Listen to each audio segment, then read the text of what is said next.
Hello guys, कैसे हैं आप सब। वेवरो के इस चैनल में आपका स्वागत है। तो आज की इस वीडियो में आपको बताऊंगा आप अपनी वूकॉमर्स वेबसाइट के अंदर बाय नाउ बटन कैसे ऐड कर सकते हैं। जैसे कि आप मेरी वेबसाइट में देख सकते हैं। मैं आपको बता दूं, मैं अपनी वेबसाइट के अंदर वुडमार्ट थीम यूज़ करता हूं। अगर आपने कभी वुडमार्ट थीम यूज़ की है या यूज़ कर रहे हैं तो आपको पता होगा वुडमार्ट थीम के अंदर बाय नाउ बटन का फीचर अभी तक अवेलेबल नहीं है। तो आज की इस वीडियो में हम यही देखेंगे कि हम कस्टम बाय नाउ बटन किस तरह से ऐड कर सकते हैं। बाय नाउ बटन ऐड करने के लिए आपको एक प्लगइन की ज़रूरत पड़ेगी, बाय नाउ फॉर वूकॉमर्स। इस प्लगइन का लिंक मैं आपको डिस्क्रिप्शन में दे दूंगा। तो चलते हैं हम अपने डैशबोर्ड की तरफ। डैशबोर्ड में आने के बाद आपको सबसे पहले बाय नाउ बटन की प्लगइन को इंस्टॉल करना होगा। उसके लिए आपको लेफ्ट साइड में प्लगइन टैब के अंदर ऐड न्यू बटन पर क्लिक करना है।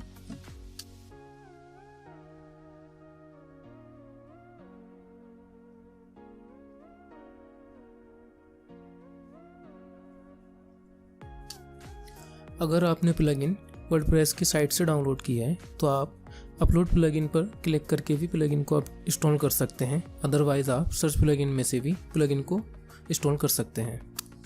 तो हम अपनी प्लगइन को सर्च कर लेते हैं। आपको लेफ्ट साइड में टॉप पर ही प्लगइन मिल जाएगी। आपको इसको इंस्टॉल और एक्टिवेट कर लेना है।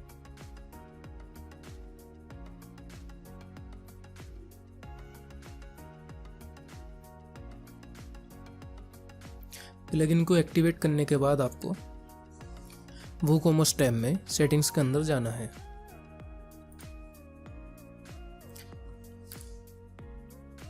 यहाँ आपको टॉप में बाय नाउ बटन का ऑप्शन मिल जाएगा और उस पर आपको क्लिक करना है। यहाँ आपको बाय नाउ बटन की सेटिंग्स मिल जाएंगी।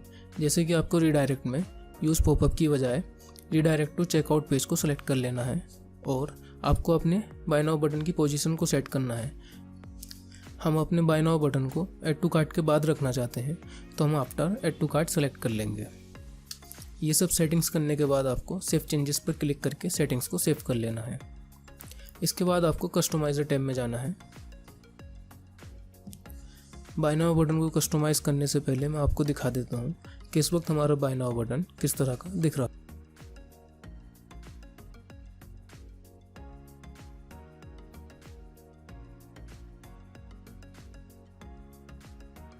इस वक्त हमारा buy now button default style में शो हो रहा है। तो चलिए हम अपने बाय नाउ बटन को कस्टमाइज़ कर लेते हैं।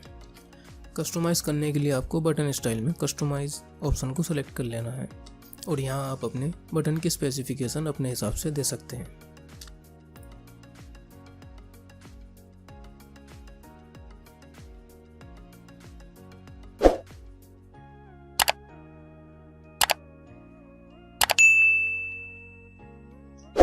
मार्जिन और पैडिंग वाले कॉलम्स में आप अपने बटन की मार्जिन और पैडिंग को सेट कर सकते हैं। मैं अपने बाय नाउ बटन की विड्थ 128 पिक्सल और हाइट 42 पिक्सल रखने वाला हूं, जो कि मेरे ऐड टू कार्ट बटन की हाइट और विड्थ है। ये सेटिंग्स करने के बाद आप सेव चेंजेस पर क्लिक करके सेटिंग्स को सेव कर लें। तो चलिए हम देखते हैं कि हमारा बाय नाउ बटन अब कैसा लग रहा है। तो जैसे कि आप देख सकते हैं हमारे बाय नाउ बटन की बैकग्राउंड आ चुकी है, जो कि हमने कस्टमाइजर टैब में दी थी। Buy now button add to cart button के बहुत ज़्यादा करीब है और ऐड टू कार्ट बटन से नीचे लाई कर रहा है। तो इसको फिक्स करने के लिए हमें इसको कुछ मार्जिन देनी होगी। वो मार्जिन कितनी देनी है ये चेक करने के लिए आपको राइट क्लिक करके इंस्पेक्ट एलिमेंट पर जाना है और सेलेक्टर टूल से ऐड टू कार्ट बटन को सेलेक्ट कर लेना है। इसके बाद आपको राइट साइड में सबसे नीचे आने उसके अंदर आपको मार्जिन पर सेट करना है, तो आपको उसके मार्जिन की डिटेल मिल जाएगी। जैसे कि आप देख सकते हैं ऐड टू कार्ट बटन की बॉटम मार्जिन 10 पिक्सल है। तो हमें इसको अलाइन करने के लिए बाय नाउ बटन की मार्जिन को भी 10 पिक्सल रखना होगा। तो चलिए हम अपने बाय नाउ बटन की बॉटम मार्जिन को 10 पिक्सल कर देते हैं। तो उसके लिए हमें बाय नाउ बटन के कस्टमाइजर टैब में आकर मार्जिन सेक्शन में बॉटम मार्जिन को 10 पिक्सल कर देना है।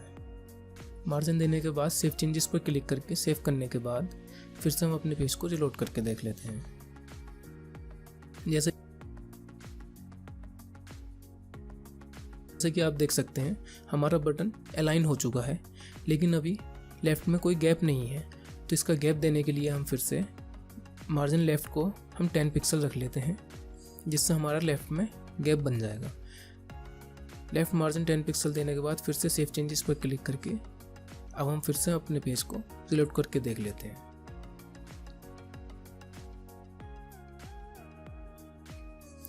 ऐड टू कार्ट की तरह बाय नाउ बटन के कॉर्नर्स को भी राउंड करने के लिए आपको सेलेक्टर टूल की मदद से बाय नाउ बटन पर क्लिक करना है और बाय नाउ बटन की क्लास को सेलेक्ट कर लेना है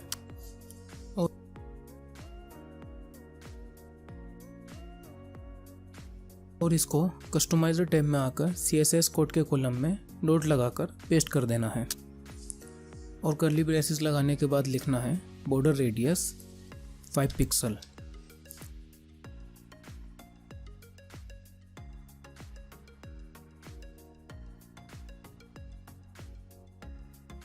कर्ली ब्रेसेस से क्लोज करने के बाद सेटिंग को सेव कर देना है। अब हम फिर से अपने पेज को रिलोड करके देख लेते हैं। अब हम अपने बटन को एक बार चेक करके देख लेते हैं।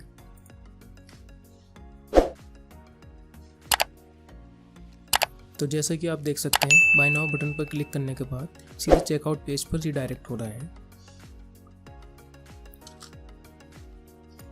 अगर आपको इस प्रोसेस को करने में कोई भी प्रॉब्लम आ रही हो तो आप हमें कमेंट सेक्शन में बता सकते हैं या आप हमें सीधे व्हाट्सएप कर सकते हैं।